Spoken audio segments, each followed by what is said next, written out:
கிறிஸ்துவுக்குள் பிரியமான அன்பு சகோதர சகோதரிகளே, தேவனுடைய பெரிதான கிருபையினால் நாம் தொடர்ச்சியாக தியானித்து வரும் 93 நாட்கள் நினைவு கூறுதல் தொடர் தியானத்தில் இன்று 82ஆம் நாள்.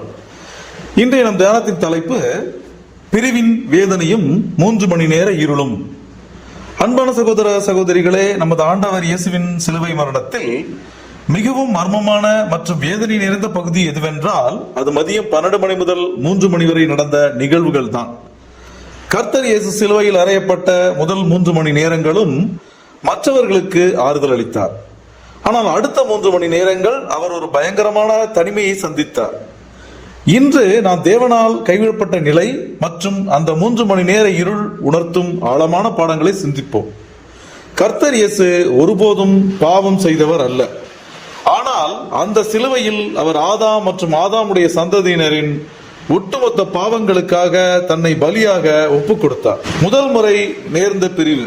பிதாவாகிய தேவனும் குமாரனாகிய இயேசுவும் எண்ணிலடங்கா வருடங்களாக ஒருவருக்கொருவர் பிரிக்க முடியாத உறவில் இருந்தனர். ஆனால் நம்முடைய பாவங்கள் இயேசுவின் மீது சுமத்தப்பட்ட போது பரிசுத்தமான பிதா அந்த பாவத்தை பார்க்க முடியாமல் தன் முகத்தை திருப்பிக் கொண்டார். தனிமையின் கதறல். தான் சிருஷ்டிக்கப்பட்டது முதன்முறையாக கர்த்தர் இயேசு அந்த தனிமையை உணர்ந்தார். அதனால்தான் அவர் என் தேவனே ஏன் என்னை கைவிட்டீர் என்று கதறினார். இது வெறும் உடல் வலி அல்ல, இது பிதாவோடு இருந்த உறவில் ஏற்பட்ட தற்காலிக பிரிவினால் வந்த ஆன்மீக தவிப்பு. நண்பகல் 12 மணி முதல் 3 மணி வரை பூமி முழுவதும் ஒரு அடர்ந்த இருள் இருந்தது.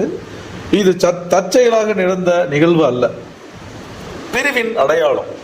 இந்த இருள் பிதாவாகிய தேவனுக்கும் கர்த்தர் இயேசுவுக்கும் இடையே ஏற்பட்ட அந்த தற்காலிக பிரிவை உலகிற்கு வெளிப்படுத்தும் அடையாளமாக இருந்தது. பிதாவுடைய பிரசன்னம் அவரிடமிருந்து விலகியதை அந்த இருள் பிரதிபலித்தது. மௌனமான பலி. இந்த 3 மணி நேரமும் கர்த்தர் இயேசு மௌனமாக இருந்தார். அந்த இருளுக்குள் அவர் நமக்காக வேதனையையும் மரணத்தின் கசப்பையும் தனியாக சுவைத்தார்.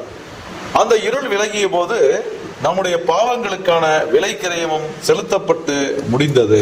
நமது ஆண்டவர் இயேசு அந்த தனிமையையும் இருளையும் அனுபவித்ததால் தான் இன்று நாம் ஒருபோதும் கைவிடப்படாத பாக்கியத்தை பெற்றிருக்கிறோம். அவர் நமக்காக பிதாவால் கைவிடப்பட்டார். இதனால் நாம் நித்தியமாக பிதாவோடு இணைக்கப்பட்டோம். இந்த மகா பெரிய அன்பை நாம் தியானிக்கும் போது நம்முடைய வாழ்க்கையை அவருக்கு உகந்த ஜீவ பலியாக ஒப்புக் கொடுப்போம். நாம் கேட்ட இந்த சத்தியத்தை நம்முடைய இருதய பலகையில் எழுதி கொள்வோமாக. தேவ கிருபையும் இரக்கமும் தொடர்ந்து ஒவ்வொரு நாளும் நம்மை வழிநடத்துவதாக. அன்பு சகோதர சகோதரிகளே, நமது 93 நாட்கள் தொடர் தியானத்தில் நாளைய நமது தியானத்தின் தலைப்பு சிலுவையில் சந்தித்த எதிர்ப்புகள். இதற்கான ஆழமான சத்திய விளக்கத்தோடு நாளை நாம் சந்திப்போம்.